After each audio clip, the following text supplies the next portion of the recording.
Et il faut arrêter de faire des économies, comme ils disent, hein, dans un secteur pareil. Parce que ce sont des économies qui tuent. Nous sommes menacés d'un véritable krach sanitaire.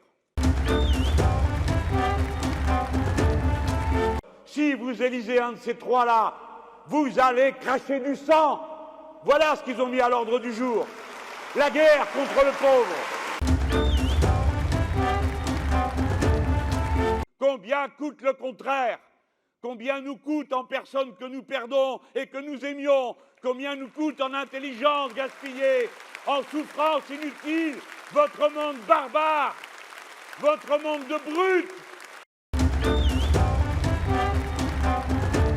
Parce que, à nouveau, on apprend qu'il y a un plan d'économie, soi-disant, hein, qui va encore supprimer 4 à 5 milliards dans le domaine de la santé. Et ça va se traduire évidemment par une dégradation du niveau du service. C'est surtout une dégradation considérable des conditions de travail des personnels de santé. Et ça, vraiment, les gens, il faut que vous réalisiez ce qui est en train de se passer. Le système de santé publique, il fonctionne grâce au dévouement des salariés. Point. Parce que c'est leur dévouement, au-delà de la limite, qui permet à ce truc de tenir debout. Ça ne tiendra pas tout le temps. Ils n'en peuvent plus.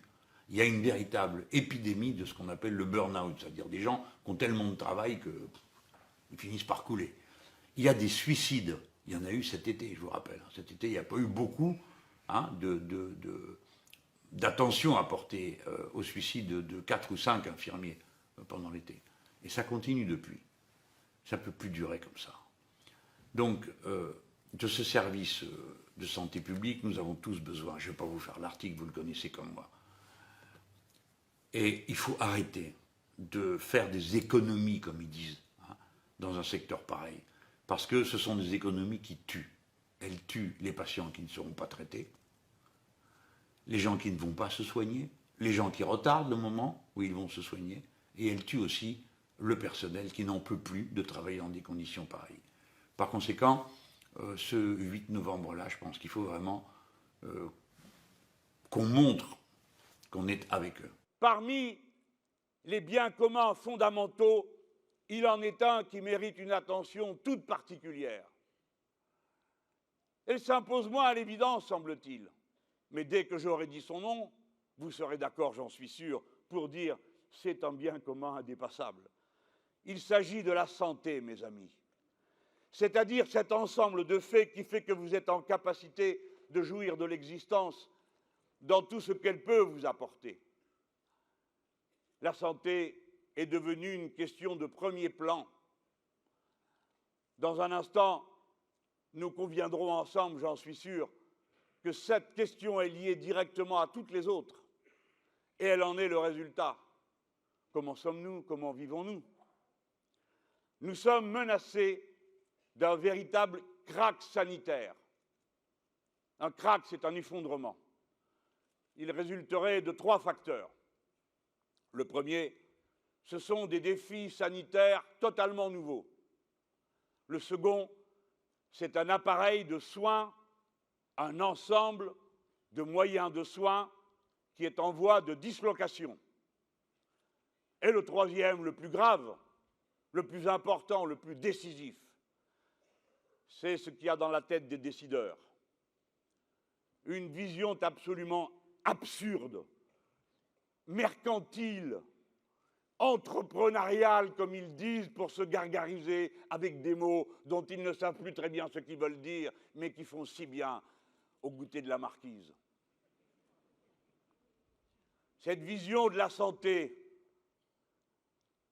nous rend incapables de répondre à ce que nous voyons se lever devant nous. D'abord, le déchaînement de nouvelles épidémies. On ne connaissait pas avant les épidémies de maladies sociales. L'amiante qui tue et tuera encore jusqu'à 100 000 personnes. Ce n'est pas une maladie qui vient par les microbes ou par la naissance ou par les difficultés ou les incapacités génétiques. C'est un pur produit de la société. On ne connaissait pas autrefois la maladie d'obésité, frappant d'abord et surtout ceux qui ont le moins de moyens, ceux qui s'observent dans les statistiques. Aujourd'hui, les signes sociaux d'apparence, vous le savez, se sont renversés. La maladie d'obésité est directement liée à la malbouffe. Et c'est pourquoi elle frappe ceux qui ont le moins. Il y a les maladies environnementales, elles aussi, elles sont nouvelles. 80% des cancers sont considérés comme résultant de l'environnement. 1000 par jour, nouveaux cas détectés. C'est pourquoi je vous parle d'un crash sanitaire en vue. Car voici la pression qui s'exerce sur nous. Et combien d'autres? Mais comment allons-nous encaisser ce choc? Et en particulier celui-ci. Depuis que l'on déverse ces quantités incroyables de pesticides dans la nature, depuis que l'on utilise ces objets en plastique qui ont des caractéristiques particulières qui font qu'au total, les uns et les autres sont devenus des perturbateurs endocriniens, dit-on, c'est-à-dire qui perturbent le cycle de la reproduction humaine.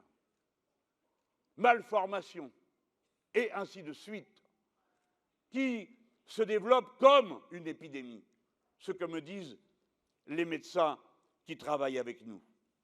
C'est au point que nous devons y penser, non pour s'affoler. À tout problème, il y a une solution. Mais d'abord, il faut en prendre conscience.